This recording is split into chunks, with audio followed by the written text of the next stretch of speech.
1, 2.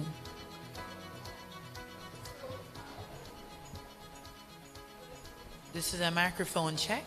The word on the street is that we're starting briefly.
Mic check.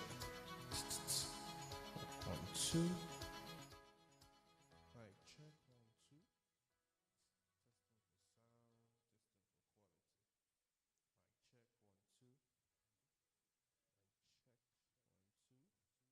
Yeah.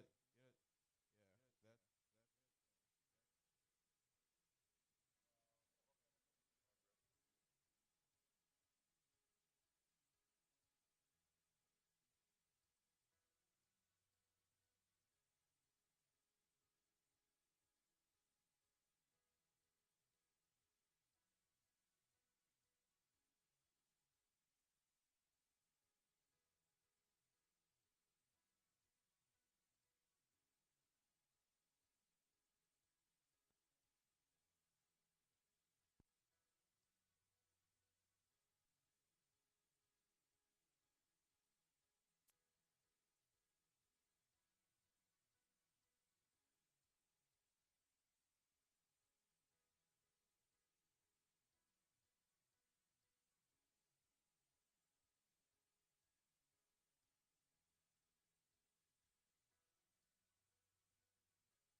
Good morning, everyone.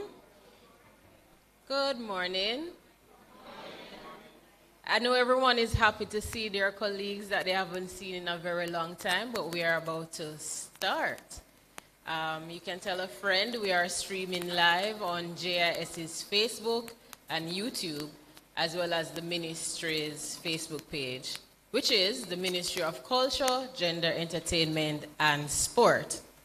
So, my duty here today, I am Nardia McLaren, Acting Director of the Community Liaison Unit at the Bureau of Gender Affairs. Good morning. My duty here today is to introduce our chairperson for today, Ms. Tishana Mullins. I will call Ms. Tishana Mullins renowned rural woman, advocate for rural women, but her penned message is, Tishana Mullins is a renowned social development practitioner with over 13 years of global impact across Africa, Europe, and the Caribbean. She is the recipient of the prestigious Rural Regeneration Award from USAID and Jamaica National. As the founder of Next Step Lifelong Educational Services, she has empowered over 2,500 persons through personal and organizational development. Tishana spearheaded a UK-based initiative during the pandemic to help older Black people stay connected. She also leads the celebrated Little Genius competition, now in its 11th year, fostering youth development, leadership, and national engagement. My fellow audience, give Mr. Shauna Mullins a round of applause.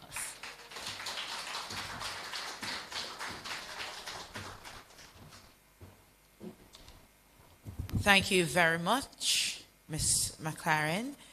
All right. Are you happy to be here? Yes. Are there rural women in the house? Are there urban women here? Yes. We don't really say urban women, not true, but we do say rural women. My favorite thing to say when I'm introduced is that I'm a rural girl from the best parish in the island. Where is that?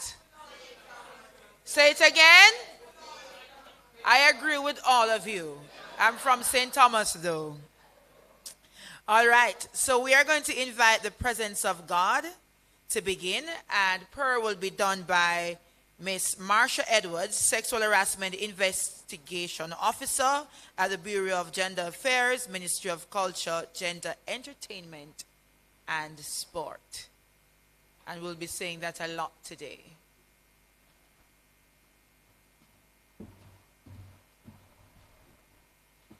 Can we all stand, please, for prayer?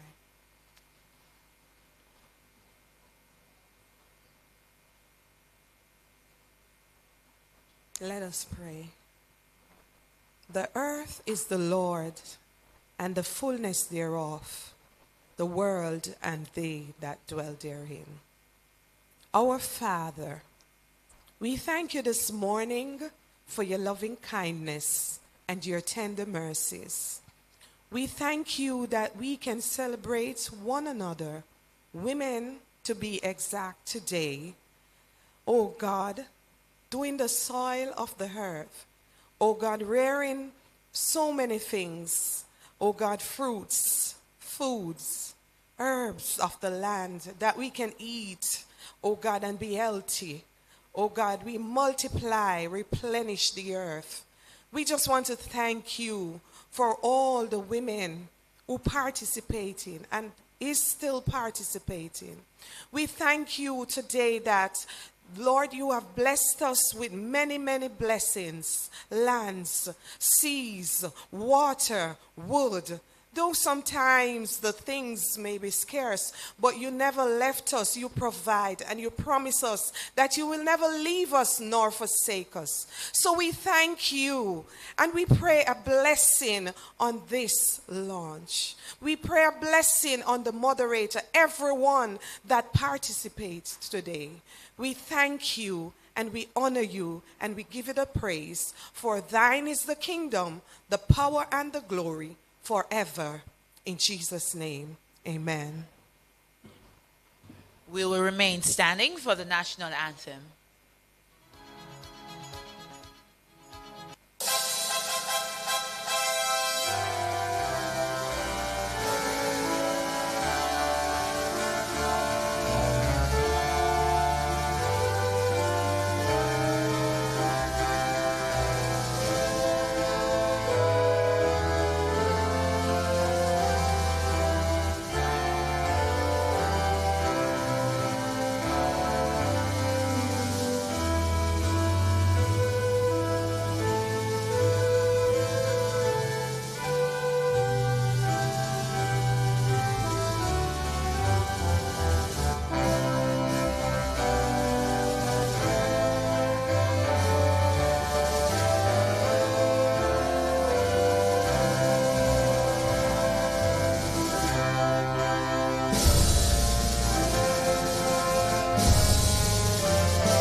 Thank you very much. You may have your seats.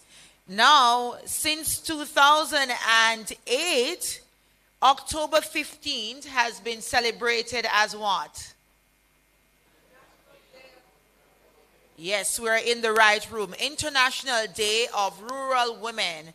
And in 2024, we're celebrating under the theme Agricultural Resilience, Achieving a Sustainable Future. And does rural women have a pivotal role in this? Absolutely, yes. Don't be afraid to speak to me. As rural women, we talk to each other, not true? Yes, man. When I came to Kingston, living in apartment style, and I came out with my country girl self, good morning, everybody. I had a rude awakening. But anyway, we celebrate today the Bureau of Gender Affairs and the Ministry of Culture, Gender, Entertainment and Sport with the rest of the world International Day of Rural Women. Our women has been working hard, and recently during Hurricane Beryl, many of them took a major hit. And that's why the theme is agricultural resilience. So to welcome you properly and to give opening remarks, we will have the Permanent Secretary of the Ministry of Culture, Entertainment and Sport, Mr. Denzil Thorpe. Mr. Thorpe? Oh, you're going to represent Mr. Thorpe? All right. So we will... One moment.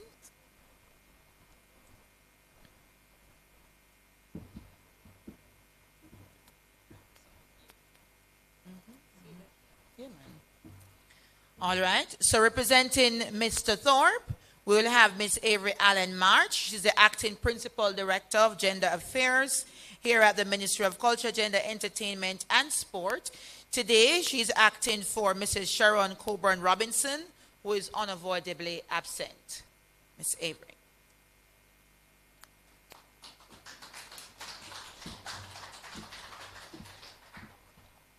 Happy International Rural Women's Day, or International Day of Rural Women.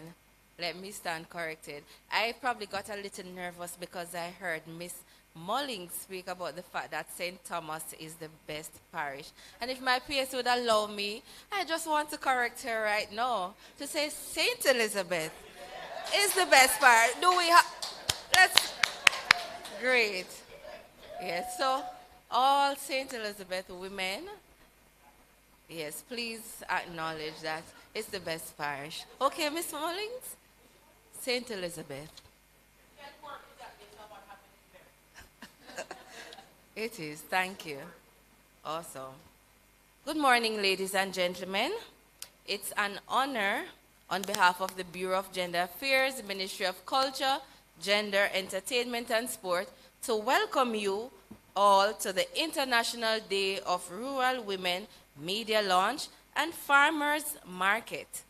Today is a significant moment as we join with our global partners to celebrate the incredible contributions of rural women and girls to our society under the theme, Empowering Rural Women Achieving a Sustainable Future.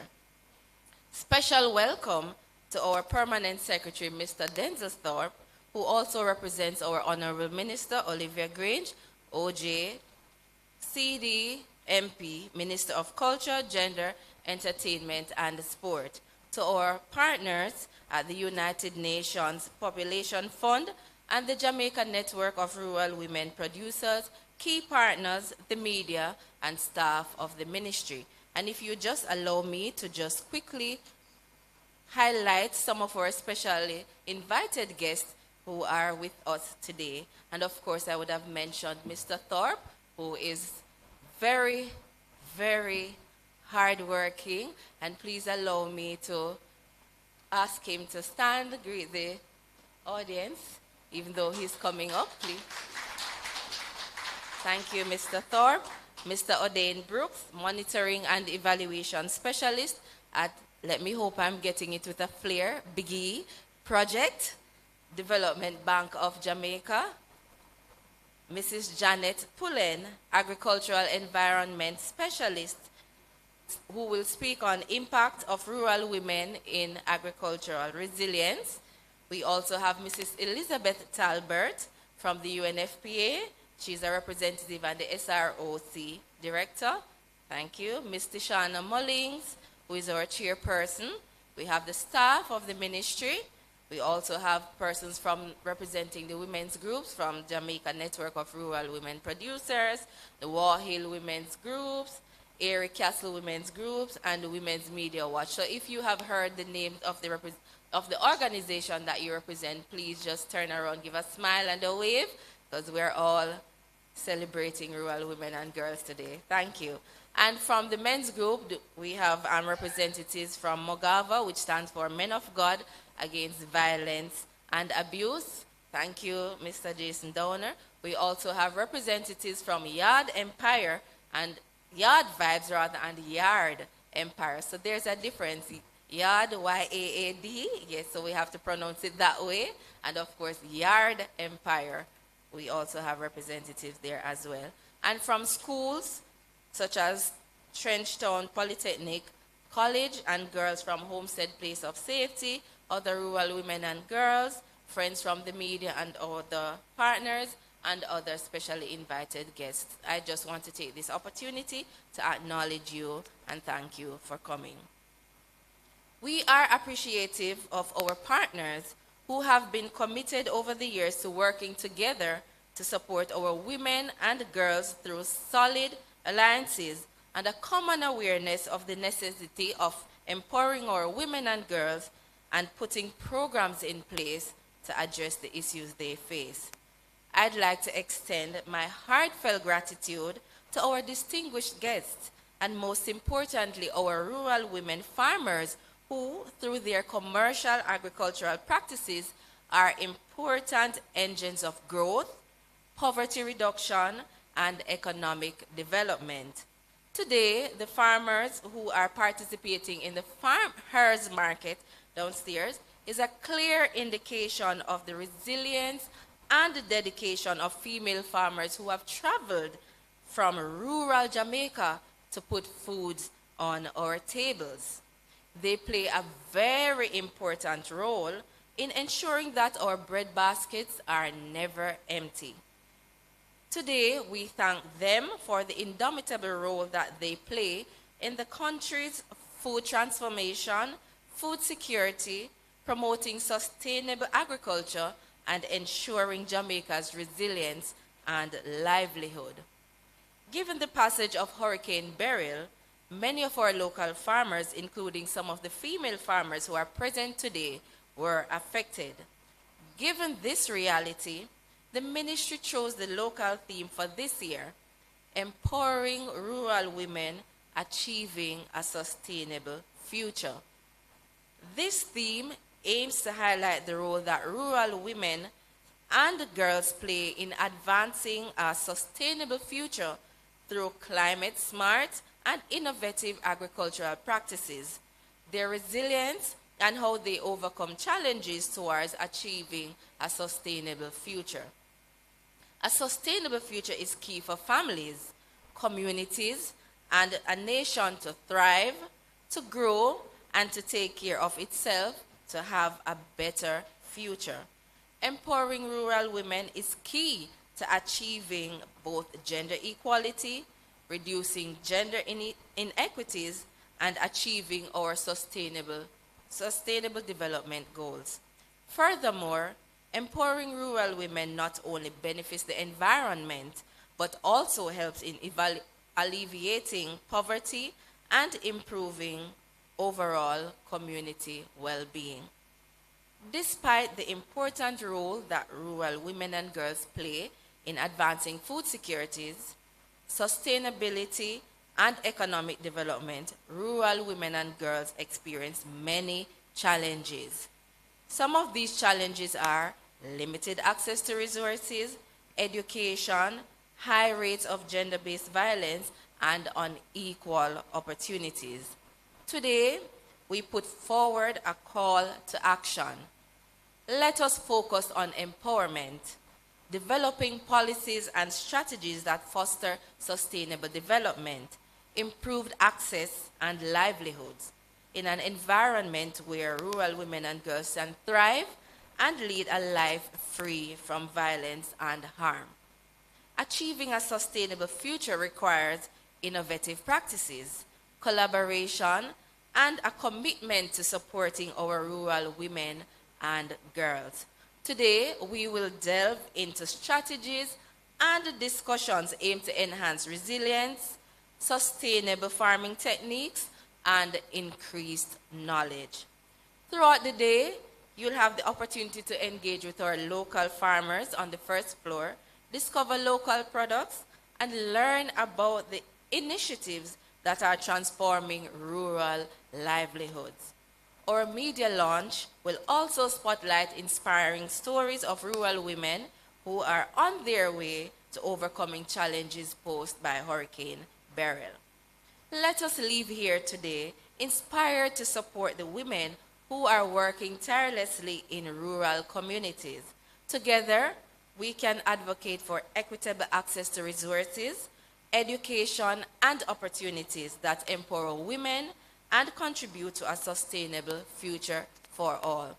Thank you for being here, and let's make today a memorable celebration of our women, our rural women, and their invaluable contributions. Enjoy the day from a very proud rural woman. Thank you.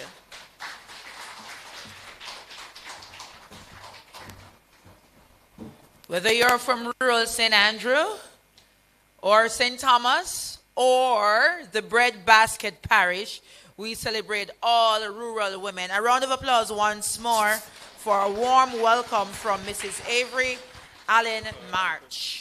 I want us to recognize that today is the media launch and FarmHers market. So this is just one part of the celebration.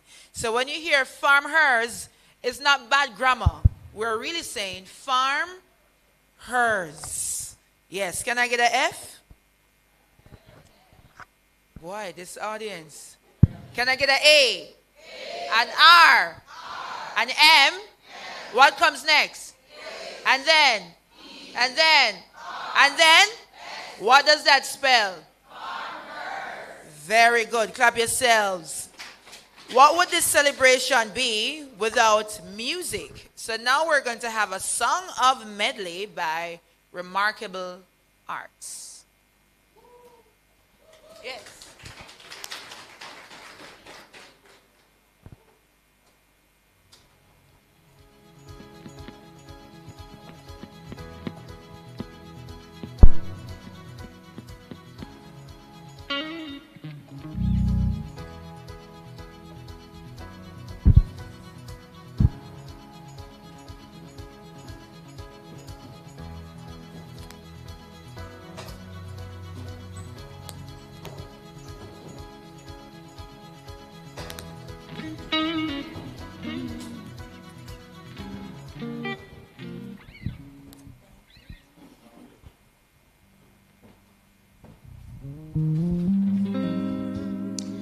day, everybody. How are you? The ladies are looking so delightful.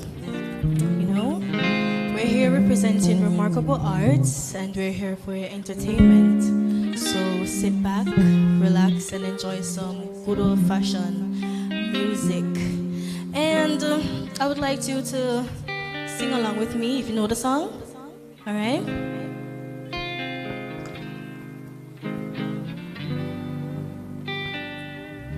Whatever you want, whatever you need,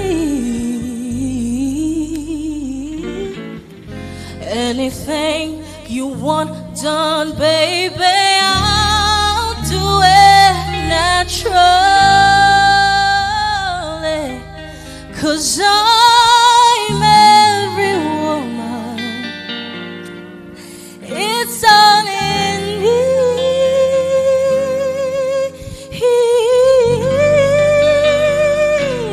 It's all in me.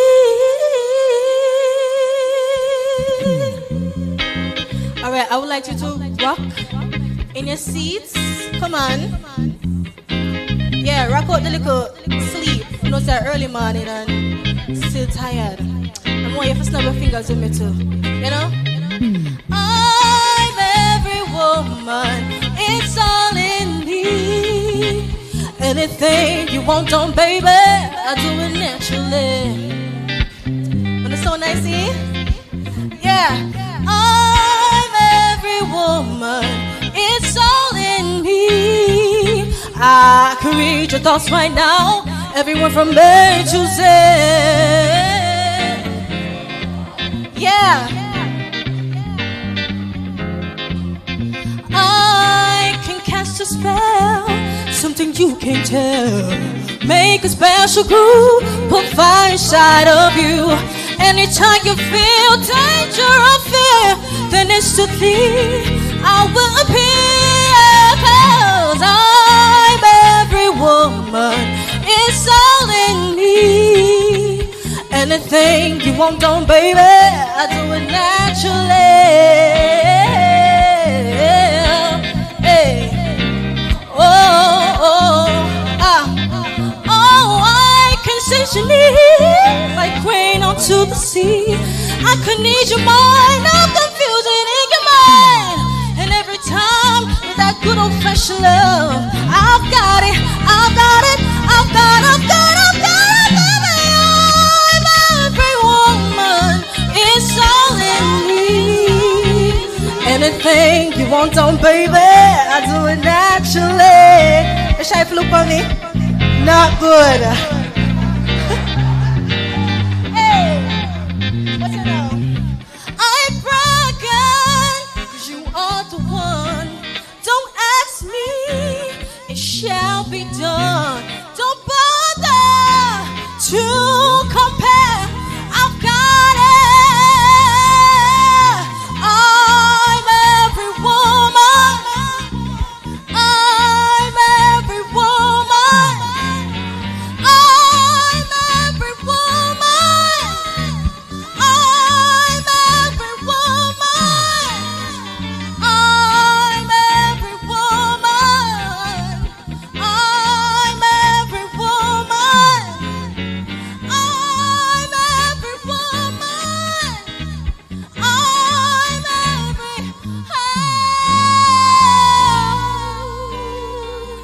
and I believe in dreams again.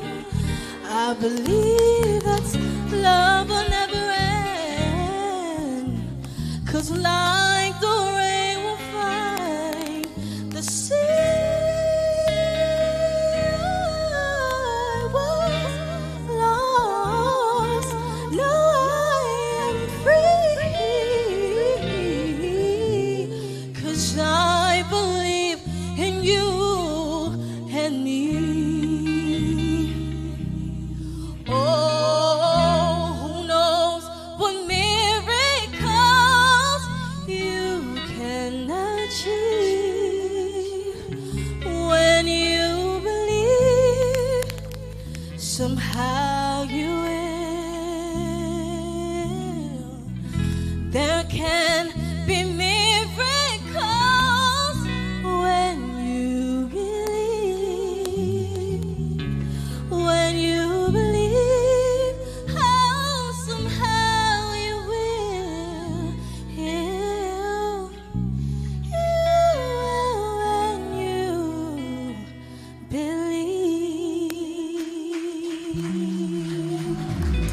Thank you. You have been great. Thank you. Thank you.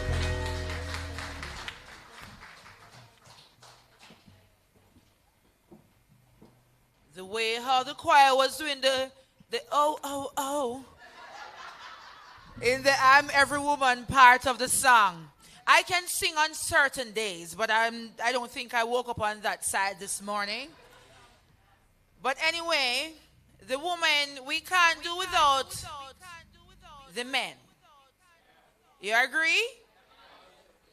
She said how beautiful the women in the room were, but she didn't say anything about the men. But let me ask you a quick question. Can men be beautiful too? Are men beautiful?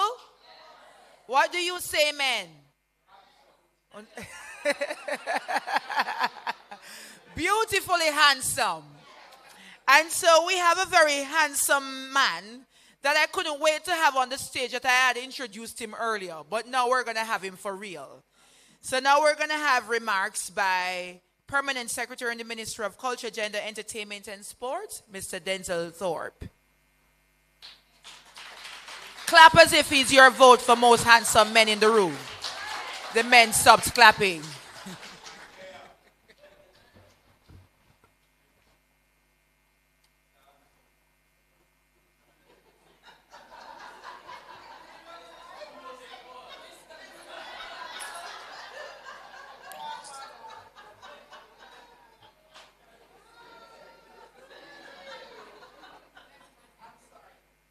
No, that's fine.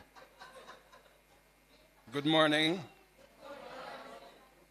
Chairperson, Ms. Tishana Mullings, Mrs. Avery Allen March, Acting Principal Director for the Bureau of Gender Affairs. I must call my own name because the song does have my head. Mr. O'Dane Brooks, Monitoring and Evaluation Specialist for Big E. Pronounce that, please. Let me say it right. Okay, good. Big E, Climate Smart Agriculture and Youth Involvement. Mrs. Janet Pullen, Agricultural Environment Specialist. Ladies and gentlemen, our partners from different groups, good morning. Ms. Mullins, I'm going to ask you a favor, you see? You see, if you ever go anywhere again and see me on the program, and that lady there go sing, no put her on before me. Because nobody, I have to put it in the vernacular, nobody now hear nothing what me I go say no.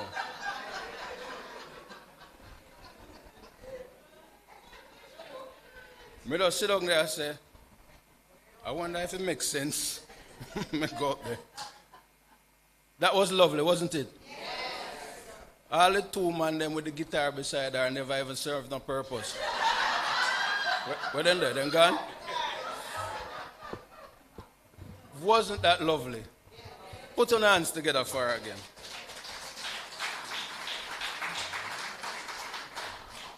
The only reason I'm going to be saying anything else is because I'm doing it on behalf of my minister, the Honorable Olivia Grange, who isn't able to be with us this morning. But if it was for me alone, would I leave the room long time. I want to say a happy International Rural Women's Day to all our beautiful Jamaican women and girls. And would the gentlemen join me in putting our hands together for them. I'm going to say something I know the people who are in the room. As a Jamaican and as a woman, I am proud to be representing all my Jamaican sisters at one of the highest offices in this country. So remember, you know, I am representing the Honorable Olivia Grange. So I am reading it as I see it. But not as beautiful as the singing, not true?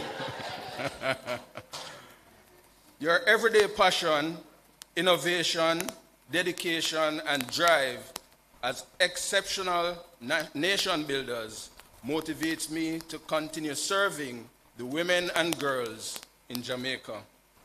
My dream for every rural woman and girl is that they will achieve their fullest potential and live a prosperous, healthy life free from discrimination and harm. Today, October 15, 2024. Hello, miss. Are you cause that? I wonder if I shall make a move from right there. So no. All right. Now, let me try again. Not true. Nervous? No, nervous. Nerminous. I join with the global community to celebrate International Day of Rural Women in recognition of the vital role of rural women and girls in agriculture, food security, and sustainable development. This year's theme, Empowering Rural Women, Achieving a Sustainable Future, highlights the role that rural women and girls play in advancing a sustainable future through climate-smart and innovative agricultural practices. Importantly, my ministry, the Ministry of Culture, Gender, Entertainment, and Sport, remains committed to strengthening rural women's and girls' capacity towards achieving a sustainable future by providing opportunities for education, healthcare, economic independence, improved decision-making power within their families, business, communities, and to lead a life free from discrimination and violence. Throughout the month of October, not only on October 15, the ministry has dedicated its programmatic activities toward providing rural women with the tools and resources through targeted sensitization and empowerment workshops to raise awareness on the issues they face and providing solutions to same. The activities commenced with the IDRW sustainability hike at the Gorey Forest Management Area in Christiana, Manchester, on Saturday, October 5, 2024. Let me see the hands of those people who went. Only 4, Anna? Oh, more, okay. The others aren't here. No, man, I figure, say I know them alone, but I mean off our lot here. And this was done to increase the awareness on ecosystem and sustainable efforts. This was followed by a national tree planting day at the Women's Center of Jamaica Foundation in Mandeville and the YMCA Spanish Town on Monday, October 7, to replant trees in response to the impact of Hurricane Beryl on the trees all across those areas that were devastated. Hurricane Beryl severely affected many of the women and girls in Portland Cottage, Clarendon, on Wednesday, October 9. Participants were able to consult with doctors, dentists, counselors, the Ministry of Labor and Social Security, the Ministry of Justice's Mobile Justice Bus, and other MDAs as part of the government's overall efforts to support persons post-Hurricane Beryl. It would have been good if you had brought this lady to sing for them as well. Next time. No, but that means I would have to have another disaster, so no. To empower and celebrate girls, the ministry observed International Day of the Girl Child at the Homestead Residential Childcare Facility in Stony Hill, St. Andrew, on Friday, October 11, 2024. We celebrated in worship in St. Thomas at our commemorative church service at the Yalas Baptist Church on Sunday, October 13, 2024. Today, we have the launch of IDRW and FarmHers market at the ministry. You know, last night when we were here putting up the signs, and so there was a question raised about the FarmHers because the person who saw it didn't recognize what it was about. But I think that everybody here understands fully why we are talking about FarmHers, especially those of you who would have already been downstairs and would have already partaken of some of the farmers' work that was provided here today.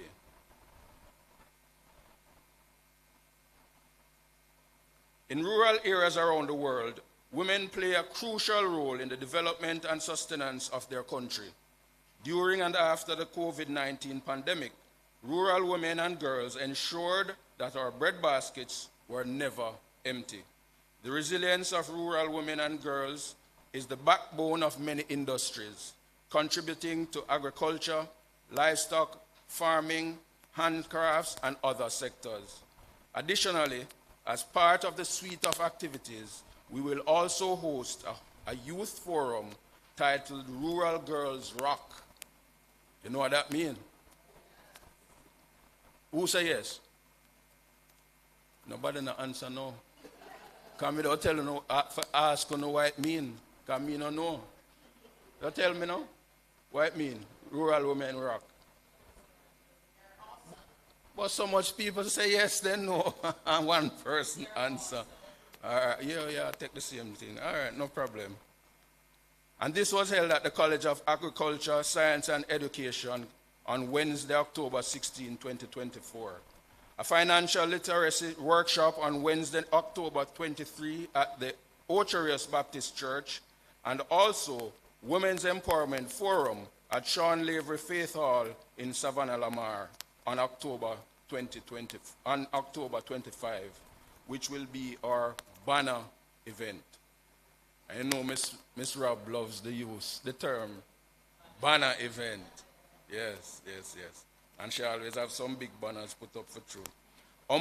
Empowering rural women is key to achieving gender equality, reducing gender inequities, and achieving our sustainable development goals and our own goals of the National Policy for Gender Equality and the National Strategic Action Plan to eliminate gender-based violence in Jamaica. My ministry, through the Bureau of Gender Affairs, reinforces our commitment through the observation of IDRW towards the financial and holistic empowerment of rural women through various programs and initiatives. Today, let us honor our rural women and girls and celebrate their many contributions despite the challenges to nation building, food security, and creating a sustainable future for all. I leave my rural women and girls with this message. Think like a queen. You don't know the background story of resilience, struggles, and strength of beautiful and outgoing women. All you see is what is showcased. A queen is not afraid to fail. Failure is another stepping stone to greatness. There's no limit to what we as women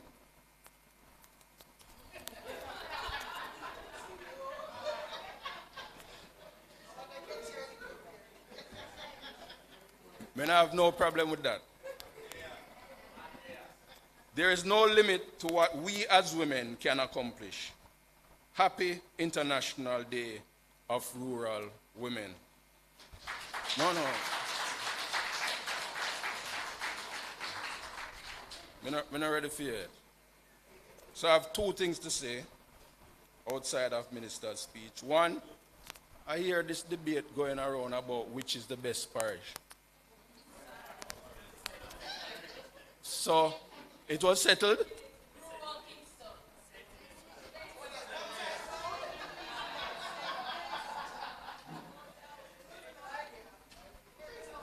Well, I want to put my own parish in the mix because my parish has brought Jamaica to the world. So those of you who know means that you know that I'm from the parish of Trelawney, the Yam parish. But every parish has something that makes them near enough to the top, but just below Trelawney. But in closing, I am going to ask, please tell me what is your name. I don't want to call you the young lady. I can't even hear you. Come, because I hope you some really want you. Me don't want her to talk down there. I want her up here. Yes, tell us your name. Okay, so my name is Ashley, but my artist name is Shlea. Shlea.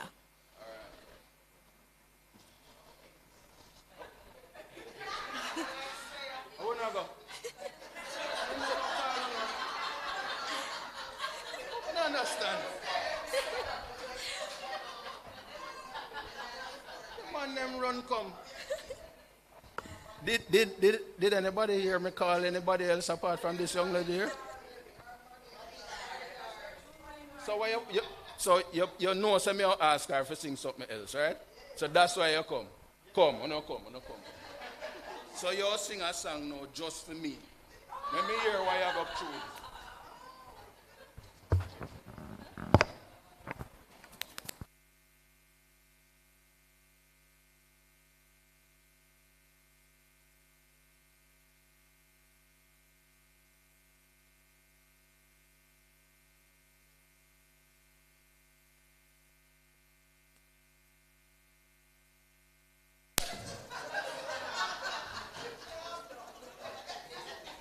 Two. Must I apologize to all the fine wine men in here? But today is the Women's Day. All right? Yeah. So all the beautiful women, can I hear applause, please? And men, can you applaud all the beautiful women in here? Because they are gorgeous.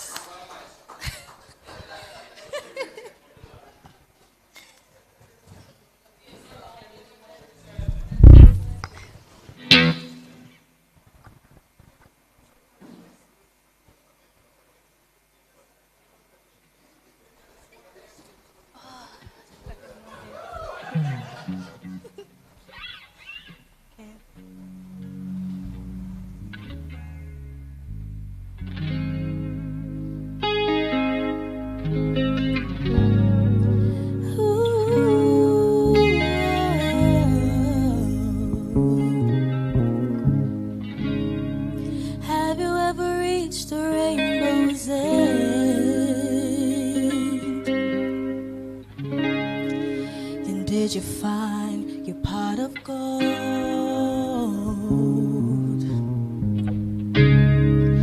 Ever catch a shooting star? And tell me, how high did you soar? Ever felt like you were dreaming just to find that you're awake? And the magic that surrounds you can lift you up and guide you on your way. I can see the stars across the sky. I dreamt 100,000 dreams before. Now I'm finally alive. You see, I've waited all my life for this moment to arise. And finally,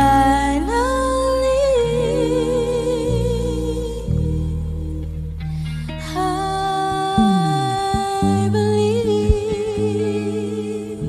Oh.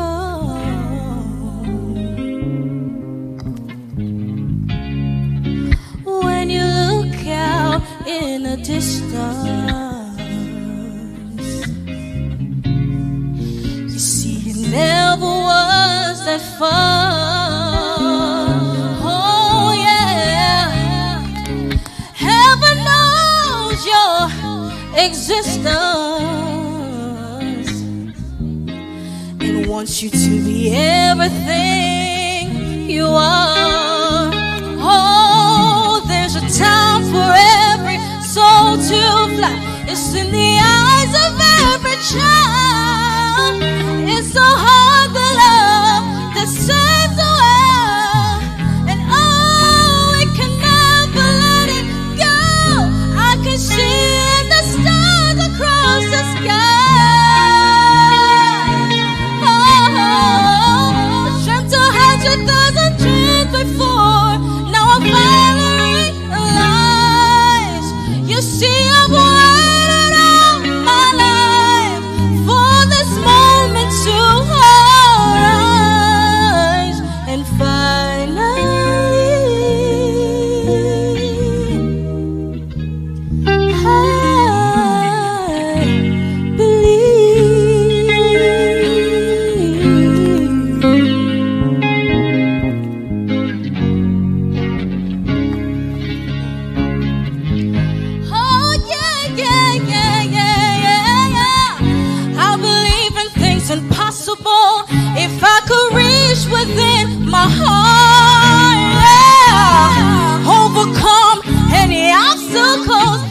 You see, I've waited all my life for this moment to arise. And finally,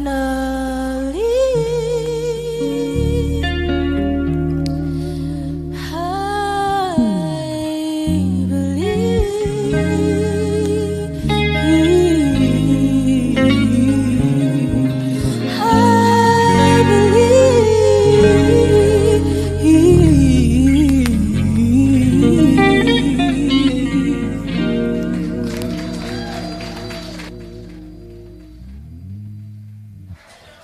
All right, so I just want to apologize. I didn't want to mash up the function, but I have to leave for 12 o'clock, and I would not leave without getting another song. So thank you very much.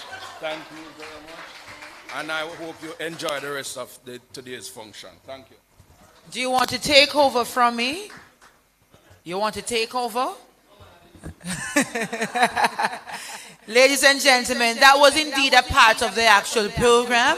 So he really didn't mash up the program. A round of applause again for Remarkable Arts, which includes the young men. And Shelia, I hope I said it right. Shlia, I got it right. Shlia from Edna Manley College. And she's also from the parish of St. Catherine. But no one think me that says St. Thomas. But I love Jamaica, land we love.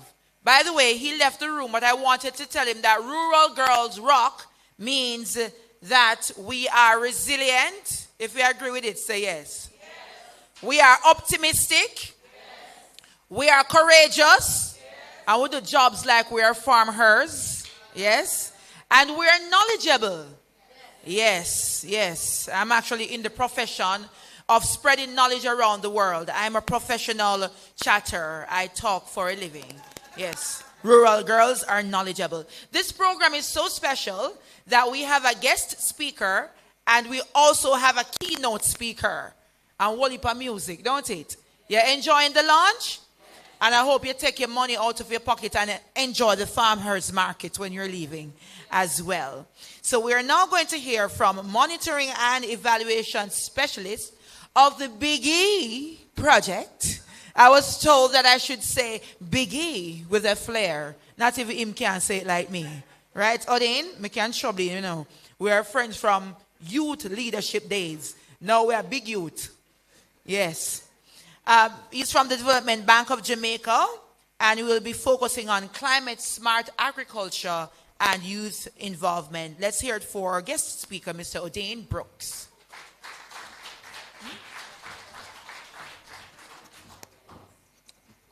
Hold on.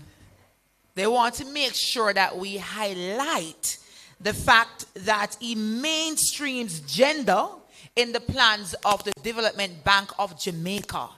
So FarmHers can know that we're going to get money for farming, that women are going to practice climate smart agriculture, right? So a bigger round of applause for the man defending us at the Development Bank of Jamaica.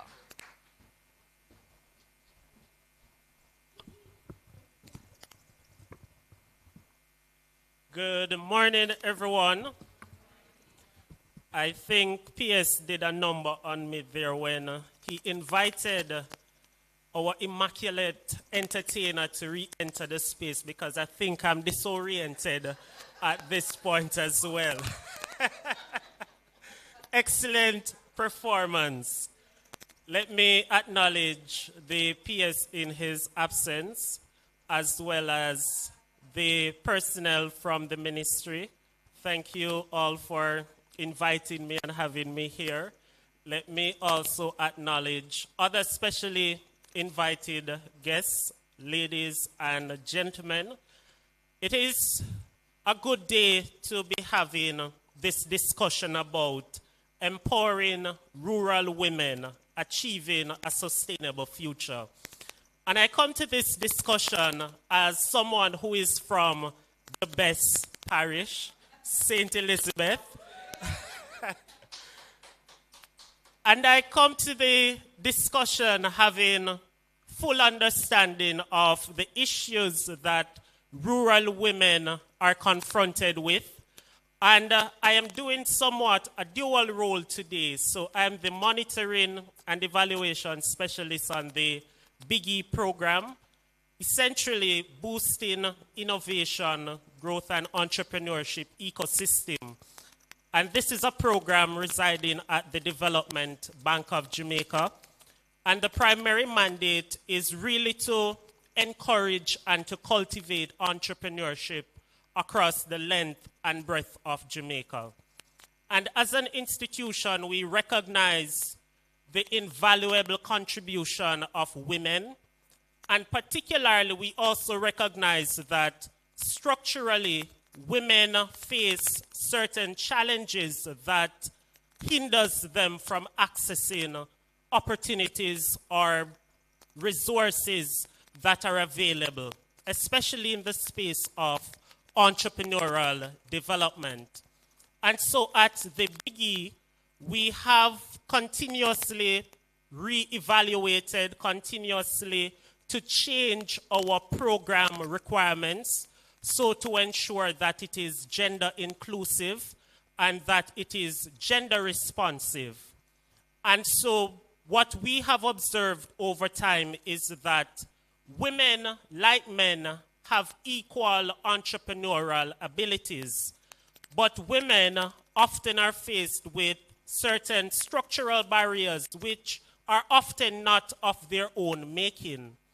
And so as an institution, we have sought to adjust our eligibility requirements to ensure that women can access our programs and that we are also tracking gender indicators that reflect the whole ethos of the Development Bank of Jamaica to be inclusive and ensure that we spread economic growth and development across Jamaica. So that is what we have been doing at the Development Bank of Jamaica. But if I should speak broadly about the contribution of women in the agriculture industry, as someone from St. Elizabeth, agriculture is one of those industries that fuel a lot of families. And we can appreciate that women are the head of many families.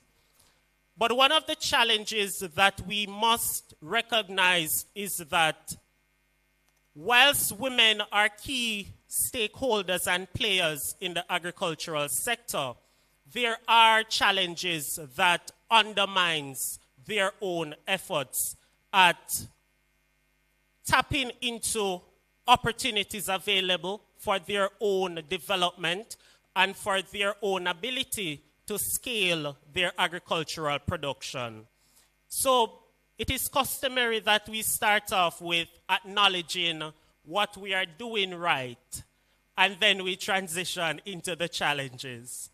So over time, at the national as well as at the community level, we are seeing greater efforts to coordinate programs that respond to some of the challenges that women face, and particularly in the area of developing businesses. Women equally are entrepreneurial in nature, but we also acknowledge that women are usually the head of households. And because of that unpaid care responsibility, a lot of women are not able to give their fullest attention to tapping into emerging opportunities as well as to scale their operations. But that is a reality that we are confronted with.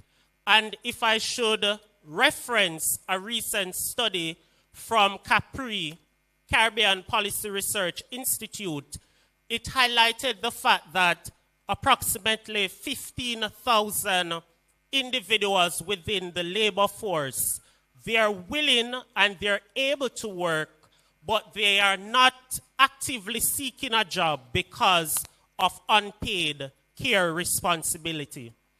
And approximately 96% of that 15,000 individuals are who? women. So that speaks to the fact that we have structural as well as policy issues that governments, civil society, and multilaterals have to respond to. And so what it calls for is more policy interventions that supports women thrusts for entrepreneurship, for agricultural development. And what it means is that we need to see more programs that enables women to manage their care responsibilities, but at the same time be able to venture into scaling their agricultural production. And this is key if we're going to build the resilience that we are talking about. Because resilience has to be built on the premise of inclusion. Women represents one of the most vulnerable segment of our population. By construct, societies are structured in a way where men get ahead because of just how the system is structured. So if we are to address the vulnerabilities faced by women in agriculture, we have to look at how we can complement their efforts at offering care, but also at the same time supporting their efforts to scale in their agricultural production. So that is an important dimension that we have to focus on. On the side of supporting them through finance and capacity development, the Development Bank of Jamaica has been working over time to see how we can support women in this area. And we have developed, and we are actually in the process of launching what we call Women Focus Incubator and Accelerator programs. And that program emanates out of a recognition that women have innovative ideas. Women are creative in nature, but they require probably hand-holding, they require the technical support, and they require generally an ecosystem that encourages their own entrepreneurial side. And so this program is seeking to equip women-led businesses, and those businesses can come from the agricultural sector. And it is aimed at equipping them with that idea of how to not just start the business, but also how to scale their operations and to become an export-ready business that can earn and move along the value chain. Because we recognize and appreciate that women have something to contribute. And whether they're coming from agriculture or other industries, we want to encourage and to cultivate entrepreneurship among women. And so on the finance side, we also have grant programs that we have adjusted the eligibility requirements over time to make it easier for women to get into some of these programs. So we have what is called counterpart funding to be able to access grant programs.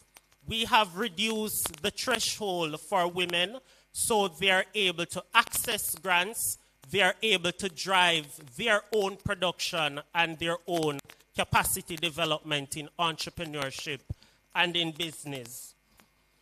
Another area that we have to look at as we seek to build that resilience and to empower women is in the area of getting more women and girls into science, technology, engineering, and math areas. Globally, the world faces a significant challenge where we are transitioning into a more sustainable and a more greener future.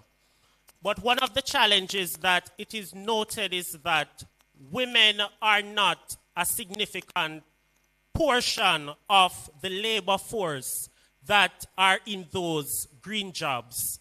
So we have to position our women to be able to transition with where the world will be going. And agriculture plays an important role because we're talking about climate smart agriculture. That requires us to expose women to innovation in climate smart agriculture, and this will enable them to move along with the transitionary period that we are in. Because if we do not position our women to transition as the world transition, we will ultimately leave our women behind. And so we cannot talk about resilience and empowerment if we are not also empowering our women in the STEM areas to be able to transition equally towards a more resilient and a more sustainable future. So it's very important that we focus on increasing the participation of women in those lucrative industries. Because women in agriculture, and I speak from the fact of coming from St. Elizabeth, my own parents is in the agricultural space. And one of the challenges that women often are confronted with is that they are forced, based on the circumstances, to accept the bare minimum. So if they are doing production, the narrative often doesn't encourage them to scale. And so we have to look at how do we get our women to move along the value chain. That is how they will be able to earn more from agriculture. And so it requires more localized efforts. And so this calls on us to leverage partnerships with our multilateral entities. I know USA does a lot of work in this space.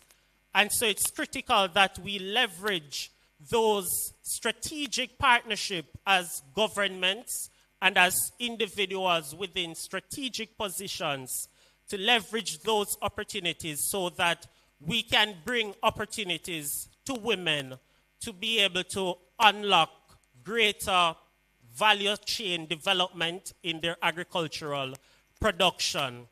And as I conclude my presentation, I want to applaud the ministry for recognizing this day, because it speaks to the fact that it is acknowledged that women are an important stakeholder in conversations about resilience building.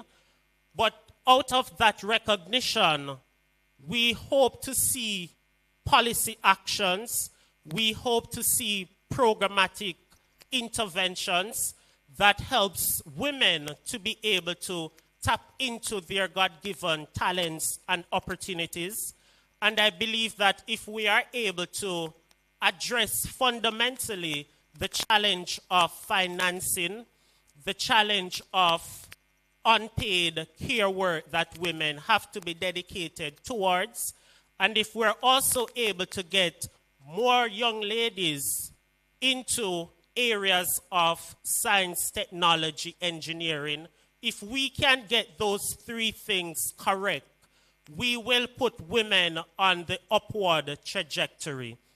And that will assist us to be able to talk about gender inclusivity. That will enable us to talk about building resilience among women.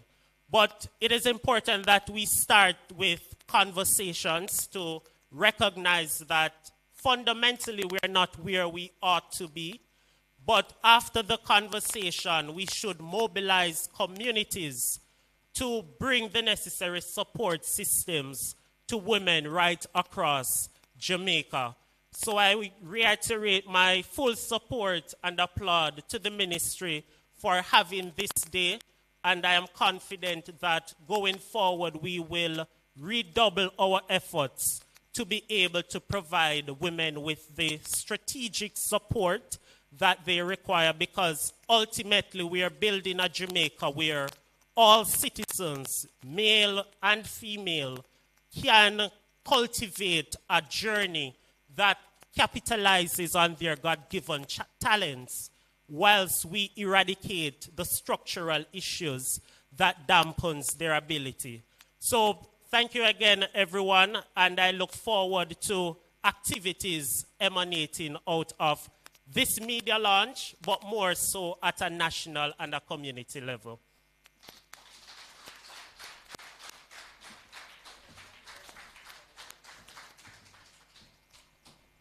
And talking about supporting and celebrating, I must celebrate a man who advocates for women in such a strong way.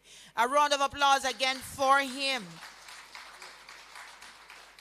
So in the Gender Vocal Network, Mr. Brooks is the gender focal point at the Development Bank of Jamaica. A man that looks at the differential impacts of banking on men and women. And I know that this ministry is no stranger to legislative policy framework to promote the rights of women, as in the National Strategic Action Plan to eliminate gender-based violence, the National Policy for Gender Equality, the Sexual Harassment Act in 2021. So I'm sure we're going to see some policy around entrepreneurship and opportunities for women in this country. What he said that really stood out to me was that 15,000 individuals who are committing so much of their time to unpaid care responsibility and not realizing how much that can affect us in scaling our business. A serious something, not true? Yes, man, you go home, you have to take care of the husband, the baby. Some people are not parents yet, but you have nieces and nephews and you know, people that you're taking care of.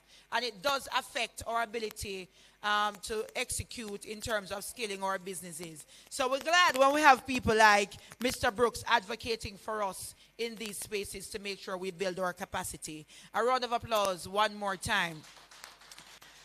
And with all of that we need to now have marinating in our spirits, I'm sure you're ready for some more music as we prepare for another keynote that is upcoming. So I invite Mr. Andre Stern, saxophonist, again from the group Remarkable Arts, to come and thrill our souls as we prepare for the keynote.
I think you have to start traveling with the IDRW choir with you when you go on a tour, Mr. Saxophonist, right? And it sound good. A round of applause for the choir. And a round of applause for Mr. Andre Stern. Excellent.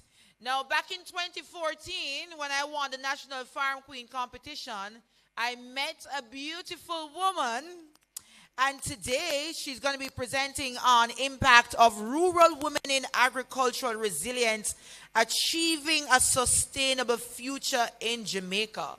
She is an agricultural environment specialist. She's delivering our keynote address today. Please help me to welcome Mrs. Janet Pullen.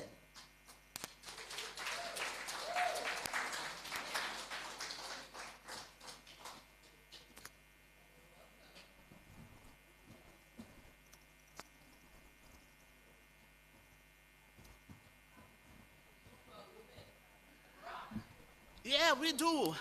Good morning, everyone. Let me tell you, first and foremost, after me hear all the talk that me go on up here, so me dash with the speech. I always recognize two things. That when you come to a program and you see the keynote speaker down at the bottom, it means you're not to talk long. Eh?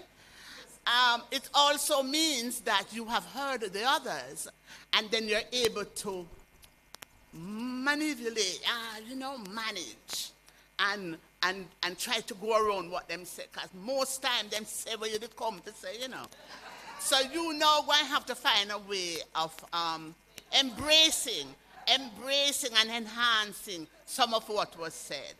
So, at the keynotes, and so I threw away the documentation that I had.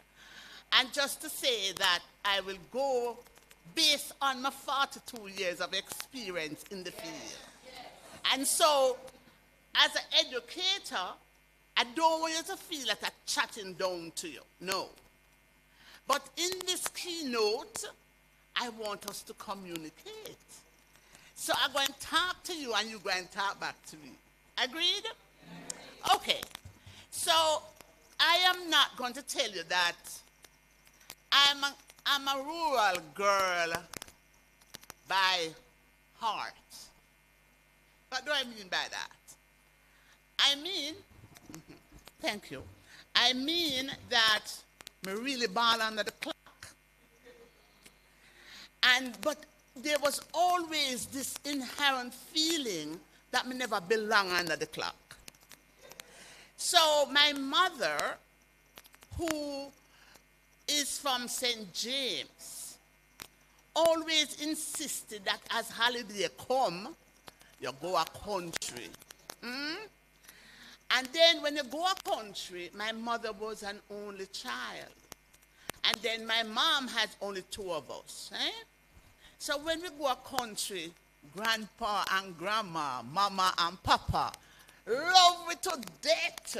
And we can't do nothing wrong. So their philosophy is, spoil them and send them back home to their mother. So I enjoyed rural life. So every time it comes around to holidays, means from the moment you get more than a week, everybody going country. And when you go country, you have a tree for yourself. Some have my own a coconut tree. Some drink coconut water so till it come out by your skin. You have your own a goat. You have one kid. You'll hear your grandfather say, boy, you know the cow drop. And the one for Janet. Or the one for Dairy, which was my sister. So I've always had that love for rural women and rural communities. So I have to say that I went to the best schools. I mean, now I'm going to the parish thing, I went to the best school in Kingston. So when I went to Ardennes, I did all the sciences because I was regarded as being bright. I'm not so sure about that, but I know I was able to work hard. And I didn't really have one vision when I just close my eye and remember what going on. So them say me bright. Interestingly, however, that when I got home and I got my results and everything, and I said to my grandfather, Papa, you know, so me I go to JC. Him say, Papa Jesus, where you go? Here, my grandmother, you know, one little high shoes and bag over your shoulder. So I said, Grandma, listen to me. And I tried talking to them. And don't care when me do the farming thing and she couldn't work. To the point that my grandfather started sell some of the land. That was so bad. However, I understood where they were coming from. My grandfather could associate himself with slavery and the Buckmaster story. He could understand that. And so farming, although they were good farmers, large farmers, I mean, the milk truck would come and Mr. churns and churns of milk going up. And he might make money. He just couldn't see that this was something that his grandchildren, not my mother, no, you know. Because if it was my mother, she probably would have said, you know, bad and not so bad. But me, when they're Kingston and I go to Kingston school, what make you want to come back here? However, I went to the best college in the world. The Jamaica School of Agriculture. And when I went to the Jamaica School of Agriculture, I think me did bright. My name bright. Because at that point, I understood the gamut of the agriculture sector. When you leave JC, you know, 72 different areas you are trained in, you know. And before you get your certificate, make sure so you can drive the trailer with the tractor with the trailer, because you have to get the license. You cannot leave there without the license. So although I am 16 of all now, I can jump on my tractor and bam and trail my trailer. So yeah, and I can fix my fence.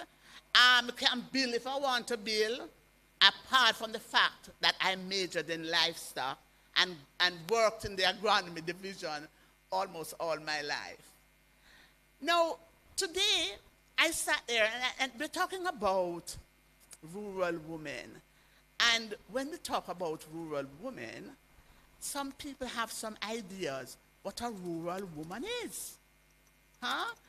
And you always, it's as if when you talk about the farmer previously, up to 20 odd years ago, they always think that the farmer must look raggedy and, yeah. And so the rural woman's supposed to look a certain way. But ladies and gentlemen, turn around and look inside here. And tell me now, what does a rural woman look like? Huh? So we do not go there anymore. We have passed that. Huh?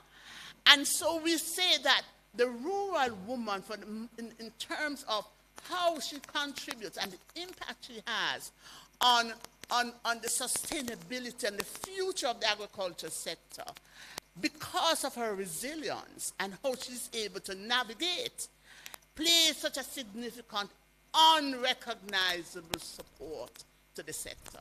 I use the word strategically, unrecognizable, because we do not get the recognition, really, that the rural woman deserves for the contribution that she makes. Today, I stand here because I fight for that. I'm passionate about it. When I speak of rural women, I speak with a passion. Huh? I go into communities, and I worked with the Jamaica Agriculture Society for years. And I did work in St. Thomas, I did work in Clarendon, and I did work in St. Catherine. I now live in St. Catherine, and at one point, I did live in St. Thomas. Actually, my son and daughter, born in St. Thomas, and I had some of the best life in St. Thomas. I'll go back there to retire. All right? But, yes, I'll definitely go back. But what I'll say to you is that one of the reasons I was able to throw away the speech is because I wanted to speak from my heart. Huh? And we all know the importance of the rural woman and what she gives to the sector. And so we don't need to go around and try to talk about them again. The minister talk about it. My brother over there talk about it. Our contribution is, there is no question about the contribution. But we also need to just sit down and zoom in. And let us look at exactly what the rural woman does and who she really is. Huh? 50% of the workforce, labor force, is really rural women. 50%. 85% of the persons who do the value chain, huh? That means the processing and the marketing and the management, leadership, are rural women. Rural women. And rural women are not forced to be rural women anymore. We passed that. We choose to be rural women. We are qualified, my brother. We seek to be educated. So we have educated rural women. That is really contributing to another level in the agriculture sector, another sector, and community livelihood. So there is no question about it. One of the other things that we need to also remember, that she chose to raise her families in rural communities. And I'll give you my personal experience. Nobody now want to talk about Portmore being a rural community, but Portmore is not a town. But let me tell you what happened. When my son was like 5 years old, we decided, I came to St. Catherine to work. So automatically, I have a house in Portmore, so we went home. Let me tell you something. No life. No life. 4 o'clock in the morning, we have to try to beat the traffic. Every weekend, I have to come go to a doctor, because I'm full of whatever. He was just sick. Pollution would have killed him. Huh? There were so many sinus and issues and that sort of thing. And so I moved back the family to St. Thomas. And the minute we got back to St. Thomas, what happened? Beautiful. So I traveled from St. Thomas and come to work at St. Catherine and go back at St. Thomas. Huh? I say that we choose to. So when you look at the rural woman, you're looking at a rural woman that has spunk, that is educated, that is knowledgeable, that rocks. Huh? A woman who can stand up and defend herself. Trust me, it don't really matter. If you want to knock fist, we'll knock the fist in. Don't go come. We will. But what I'm saying is that it's a complete woman. Right? She can be very fashionable too. But she can be down to earth too. And we can up the so and we can go back down the so. It's not an issue. So when we speak of a rural woman, understand who that person is. And that she epitomizes actual womanhood. All right? So when we're talking about her resilience, resilience is a word that everybody using. But you know what? What is truly resilience? Is that when you get boxed in the corner, when the hurricane come, and I want to say something here, you know, because I'm talking from my heart, I'm going to go back in there. When there is a hurricane or there is any form of disaster, the real person in the agriculture is in the sector. You're not going to find them at the office on the third day after the event. No. And you're not going to find a true farmer either. So if you come to Rada on the first week after the hurricane blow or the storm or the flooding, is not the true farmer. The true farmer is going to leave the house and go to the farm. And they're going to do what? They're going to try and see what they can salvage. How they're going to start again. That's resilience. how to cut. Oh, I just saw some people stepped in, and it's a different story. How these persons are going to fight back and get the production up and running in the shortest possible time. So when they come and they reach you and you hear say, everything done on them, that's where the problem is. Because the true people, the true woman who is entitled to get these stuff are being denied because the wrong people are accessing these things. The wrong people are accessing these things. And so, ladies and gentlemen, when we speak of resilience, we're talking about that rural woman who is able to withstand those challenges, that irrespective of what the circumstances might be, she's going to say to her children, you are going to go to school this morning, and I will cook the food and meet you halfway, feed you, because you're not stopped from school because of the importance of education. This new period, this new type of rural woman understand the importance of education and understand that it's the only thing that is going to propel not just she and her family, but also her business. Okay? What we also understand is that although the rural woman has challenges of access to land, challenges of access to funding, challenges of good health care, challenges of good schooling system, she is still resilient in the sense that she gets herself educated irrespective of what. So, every time there's an opportunity for her to go get some training, she's going to navigate her challenges to get to that training. What does that mean? The rural woman is a vehicle of change. She has that knowledge that is going to propel that change that we are looking for. And so I'm going to ask you, clap yourself as a rural woman.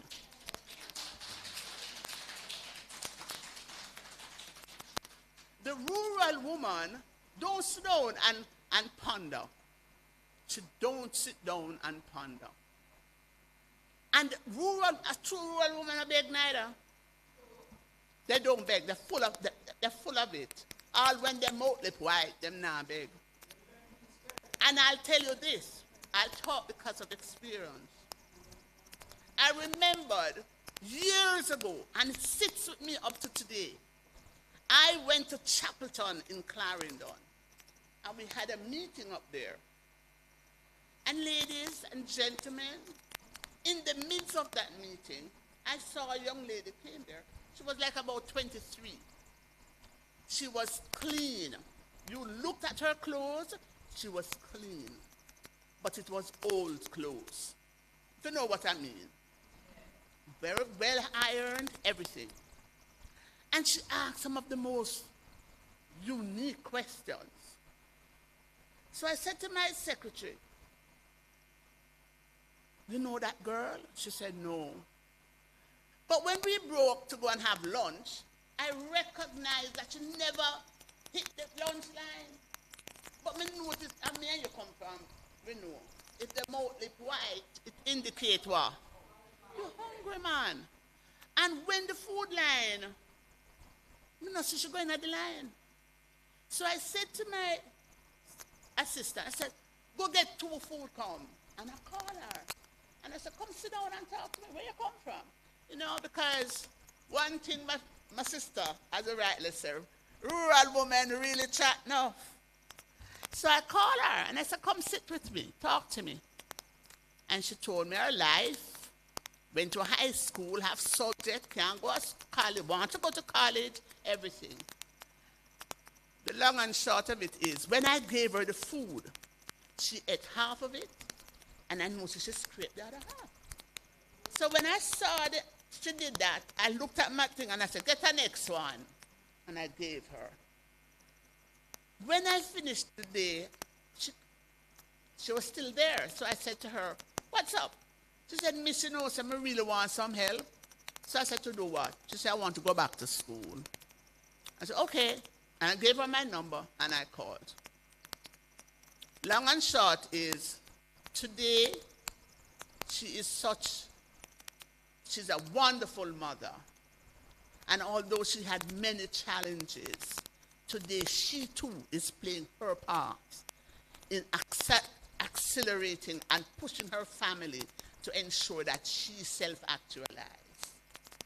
And that's another thing about rural women. They are all, irrespective of where they come from, what they do, they always seem to find a way to self-actualize. What will we do without a rural woman? Well, the agriculture sector would not be what it is today. Rest assured. Our family life would not be what it is today. And irrespective of the fact that we do have challenges in the family life, let's be very practical. Our women are playing a significant role in rearing our children. And I use the word our, and it doesn't matter if it was yours or all of us, because the next generation is our people, our kids, our future. They are us walking down there, all right? So they've done a significant job in rearing those kids.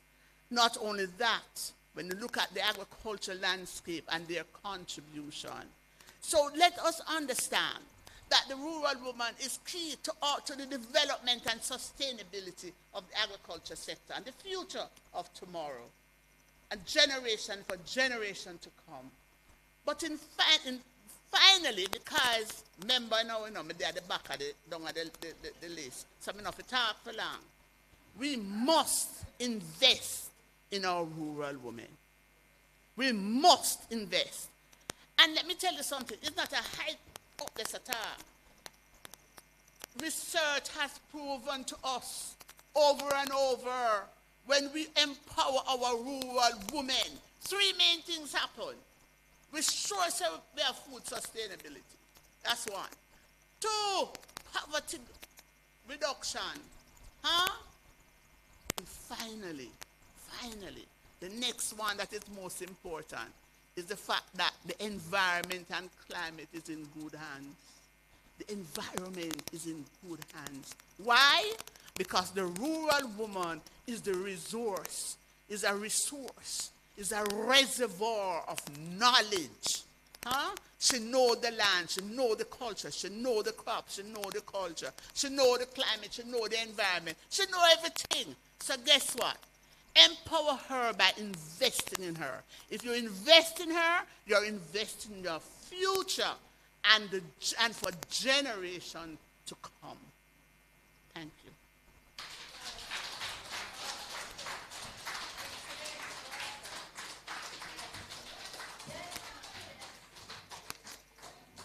Wow, I think somebody say, yes, Miss Janet. That sounds like, when you're around in the backyard, in the country, and you hear a neighbor going with something good over there, and you say, yes, Miss Janet. Yes, Miss Patsy. Yes, man. I think her keynote summarizes the objectives of this year's observation to celebrate and highlight rural women and girls for the role they play in sustainable development. Did the keynote do that? Yes. And number two, to empower rural girls and women to consider agriculture and food production as a viable career. Did she do that? Yes. Number three, to provide an outlet to celebrate rural women and girls in their achievement. Did the keynote do that? Number four, to explore sustainable and resilient climate-smart technologies in agriculture and educate rural women. Between her and Mr. Brooks, did they do that? Absolutely. Whoever planned this program did a fantastic job. Do you agree?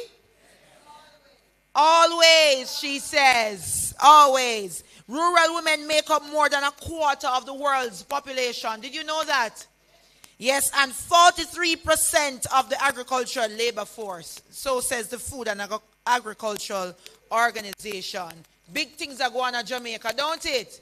Yes, big ups one more time to the Bureau of Gender Affairs. So right now you're about to see a video feature. It's entitled Agricultural Resilience Surviving Hurricane Beryl, the Jamaican female farmer experience. Now, all of us know that our women, especially our women farmers, were brutally affected by beryl. So in the true spirit of resilience, we want to help them to share their experience and demonstrate how they have overcome and are still in the process of overcoming. Direct your attention to the screen.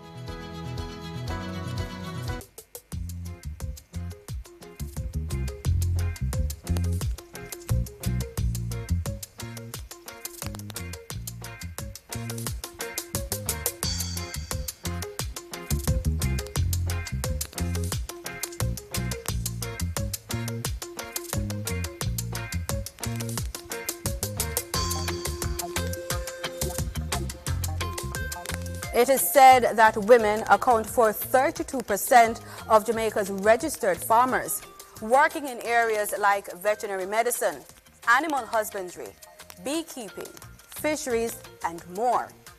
Every year, the Bureau of Gender Affairs hosts a series of activities in October, recognizing their significant impact to our agricultural sector.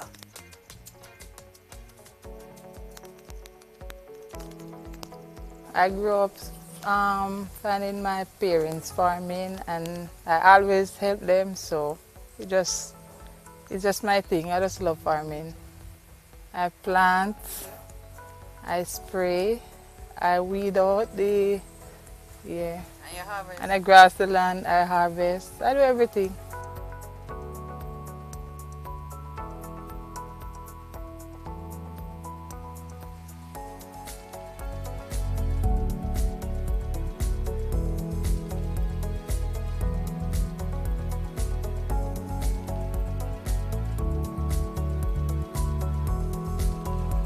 Mallory Smith has been farming for years in the hills of Airy Castle, St. Thomas. So my work I do it, me spray, me bill, me fork. Yeah, the high hand stuff me use dig the plant and suck at them for plant. Me buy one pig. Me one pig down there, so buy one pig. Right, and me just start great coconut make me buy the coconut out of it. We sell carrot, we sow carrot up there. We do pepper, hot pepper. We buy one pump. This year, the women in the rural areas of Jamaica were placed in a precarious position. Hurricane Beryl left hundreds of homes destroyed. A storm of its magnitude had not hit Jamaica since Hurricane Gilbert in 1988. Farms and businesses lost millions of dollars. Many of these were small farms operated by women, the backbones of their families. Yes, man, everything was going good until Beryl come and take away everything. It's the first ever experience something like this. We did a kind of prepare because our house, we cannot tie down the top. But Beryl take off some of the roofs same way. One of the back door come off. At the time I did have 100 chicken, and they were 2 weeks. After Beryl I only leave with 40. Thank God all of them never did. What happened with the food produce, like the cantaloupe and stuff? The rain beat them up. They're never good. The rain beat them up, the breeze turn and twist them, and through they're never ready. Loretta Beckford owns a shop and a farm in Racecourse, Clarendon. The top of the hog pen blow off, and two of the hog did die. We have to throw it away. And at the same time, my chicken, 250 chicken went blast. See the whole front part gone right to zero. Hog pen top gone. This is gone in the storm. But they get to rather and then give me back 50, but I give thanks still.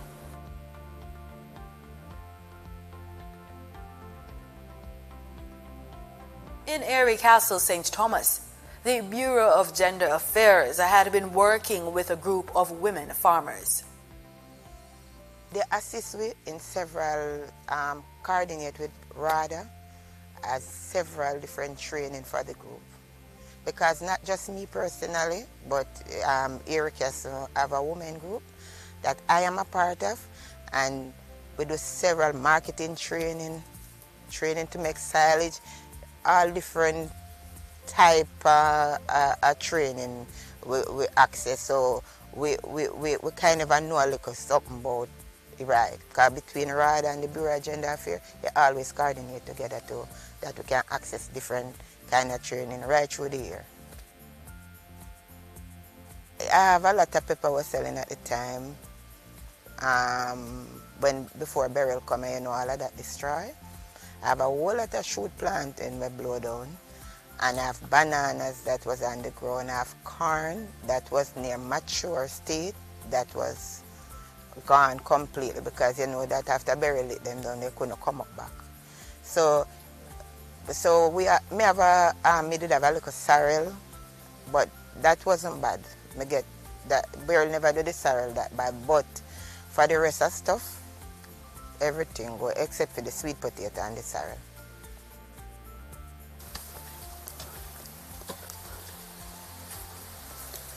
Sophia Harris is a newcomer to the group. She got started a few years ago. My farm have breadfruit and pineapple mainly, and planting. She says business was picking up, but then Hurricane Beryl came. Breadfruit trees, them pop off. They planting everything flat, the bananas, everything flat, you know. So. The government, through its agencies, mobilized teams to assess the damage and distribute aid, but that took time. Me have to try to get money from that source, not from what I earn from farming, to see if I can. So right now, me do a massive cleanup the other day when me spend a portion of money for somebody cut the place, spray it. I have a little nursery that I set up with, you know, me just set up a little nursery for myself, because I try to get back some pepper. Sucker for buying everywhere, I couldn't get none, so I set up a little nursery for myself now. So I plan to put in at least 800 pepper sucker soon. Mr. Cousins give me a 30,000 voucher, and I do the top year. So I give God thanks.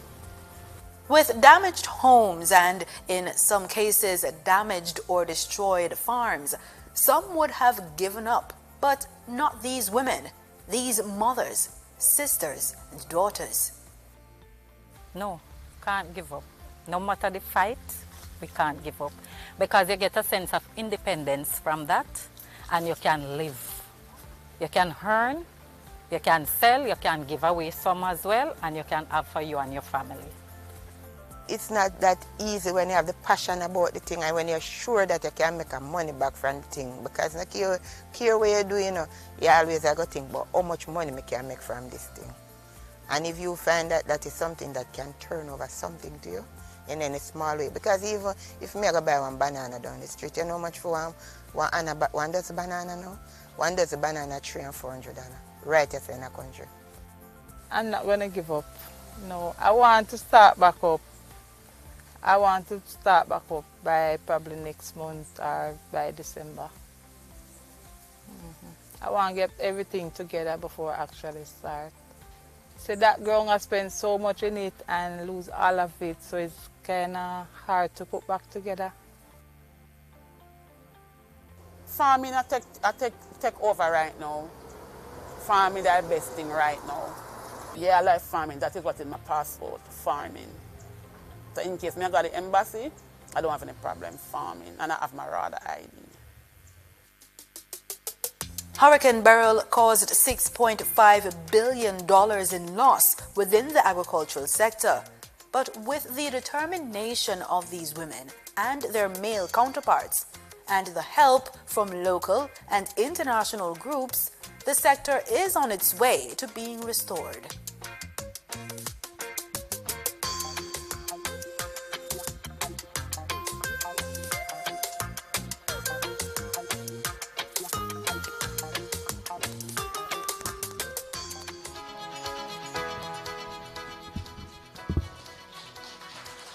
A round of applause for all the women that shared their stories of challenge and resilience. Do you feel like you'd want to do something for each of those women? And at the end of the video, they're still making comments like, farming a take over. I remember in my very first job, I didn't even understand what my title meant until probably after, or when I entered Farm Queen. I was an agriculture value chain administrator in my very first job, learning that the crop cycle for callaloo is 6 weeks, roughly 6 to 8 weeks, am I right? Ginger take the whole year, not true? And once you plant ginger, sometimes go back years after and ginger still there. So at that time, I remember wanting to be a ginger farmer. But anyway, the farming thing didn't work out yet. So I developed a campaign called Farming is Sexy. I don't know if Miss Pullen remembers it. So the S is for sensational. It feels good, don't it? You put a seed in the ground and then it becomes a tree. A big some of that, you know. You remember primary school when you plant the pea? And then you put it in the newspaper and you see the real tree and you say, here, and plant that? Feel good. The E is for economic. I remember the farmers coming into the credit union. We used to take the money from the suppliers. I would find those suppliers and work with RADA, very first career. And then I would see farmers, money coming in for farmers, 1.8 million in one payment. I mean, I said, I'm sorry for the year that. At that time, as some realized that farming can make money. It's critical. Anybody in here that happen to not eat food? You're just one of those persons that don't eat? Okay. It is critical, sensational, and it is youth-oriented. Is farming good for our young people? Yes. So it's a sexy, S-C-C, sec, and then the S-Y-C. Farming is sexy. And it is still sexy today. Not true. It's hard work, but it's sexy when you make the money. Yes. All right. By now, you're ready for the closing remarks, even though you're having a grand time, don't it? We want more. The men want more of the lady that sang, I'm every woman. Me telling you, I'm singing there today. Check me tomorrow. So we're going to hear from Miss Nadia McLaren, Acting Director, Community Liaison of the Bureau of Gender Affairs. A round of applause for her.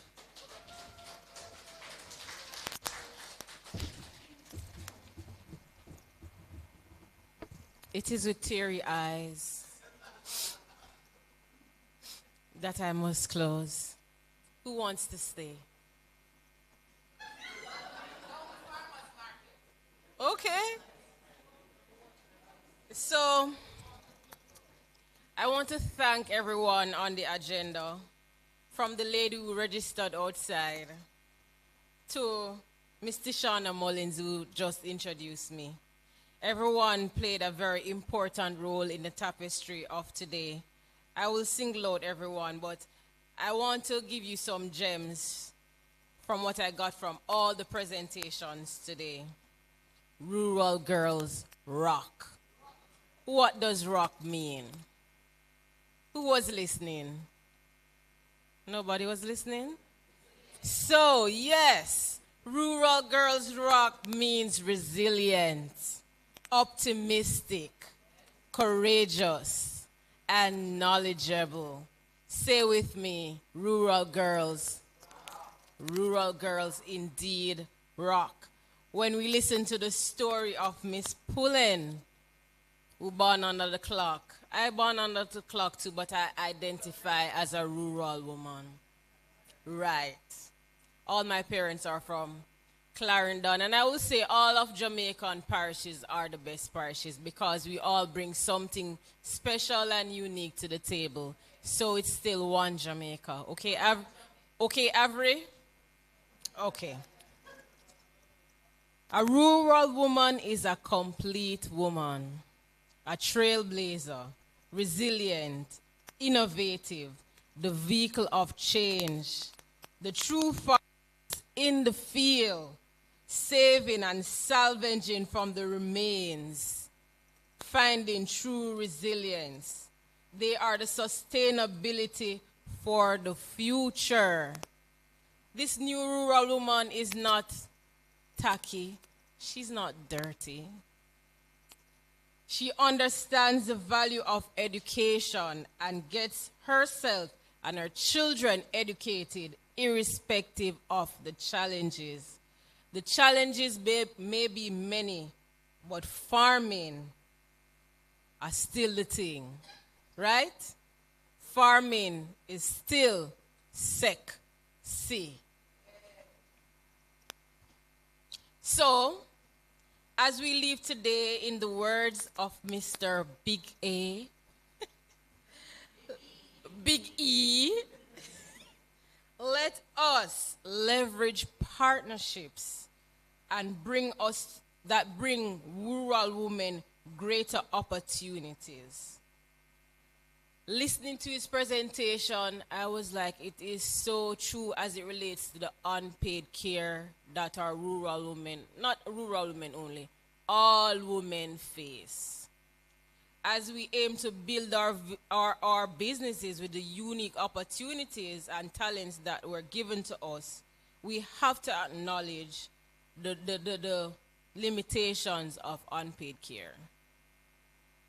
And just being a woman, the value system of being a woman. I remember when I just came to the Bureau of Gender Affairs, we had a project, and I was listening to the rural sociologist at the time speaking that the project failed. And I'm like, why would the project fail?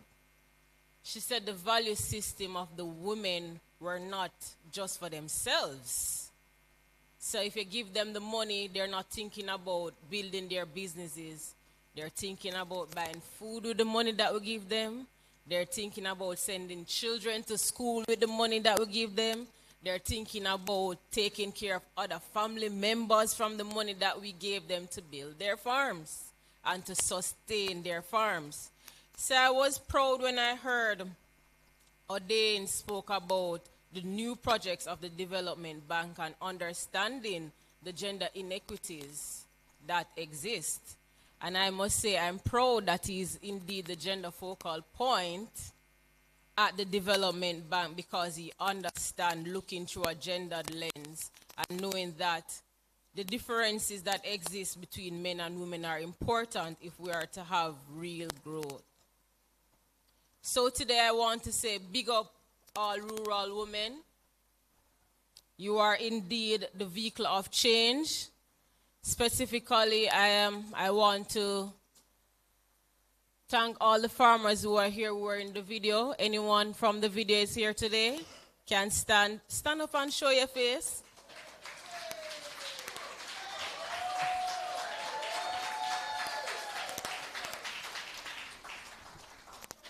While watching the video, I was saying, who is cutting onions? I feel like more ball. Because it was very touching. Especially the new farmer. She just started her business and everything blew down.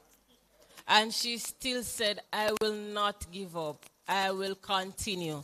So in line with the theme, don't you think rural women are really drivers of sustainability in Jamaica? Let us give all our rural women and girls a specific applause.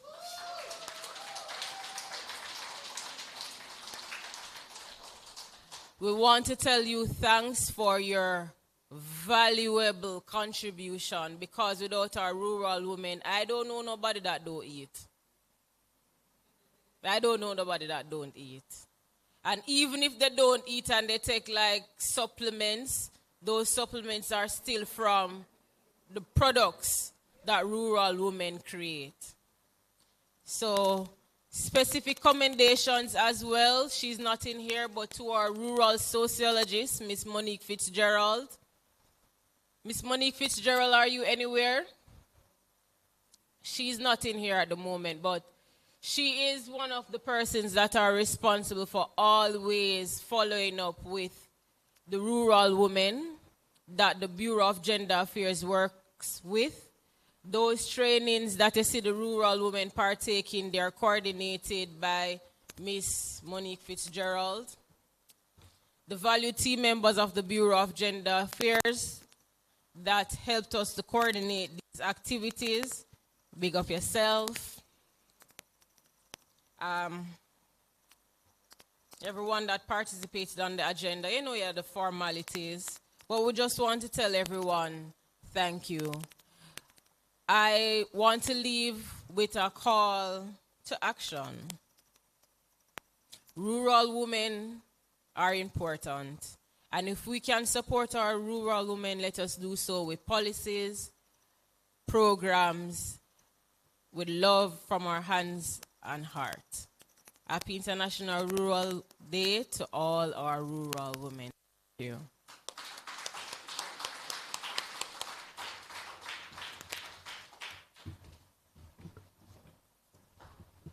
All right. We've had a long and lovely program. Would you agree? Yes. And at this point, I really want to celebrate all the rural women and rural women at heart. A round of applause for the rural women at heart. And a special one for the men that are supporting our rural women especially. Yes. Because when it's International Women's Day, you know, big things go on, you know. When it's International Men's Day, you just have to know, say. If you don't know, you don't know. You understand? Because you don't see any fanfare that would make you aware. But I want us to start the advocacy by making sure you purchase something when you're passing downstairs. So that we're putting action behind our words. Because it's action, not a... So when you say, I love rural women, you love from your pocket as well. This morning, I would have purchased from Nature's pastes and purees. So they are not only farming, but they're participating in up-leveling the products that they take from the farm. And so as your keynote speak, well, not your keynote, hear me now, Miss Punel. Miss Pullen is the end of the day. So as your host today, Tishana Mullings, I want to leave you with these words in the Jamaican vernacular that I coined just for you from listening to everything I heard today. It says, big up the farmers, them a true groundbreaker. Planting the seeds, them a real world shaker. From the soil to the table, them a make things bright. Building the future, morning, noon, and night. So as we close, let us share them with might. For the strength of the farmers, the future look. Yes. Walk good, keep the vibes till we meet again. Together we grow in sunshine and in the rain. God bless you. And now we'll proceed to the FarmHers market downstairs for mingling and, of course, engaging with the farmers.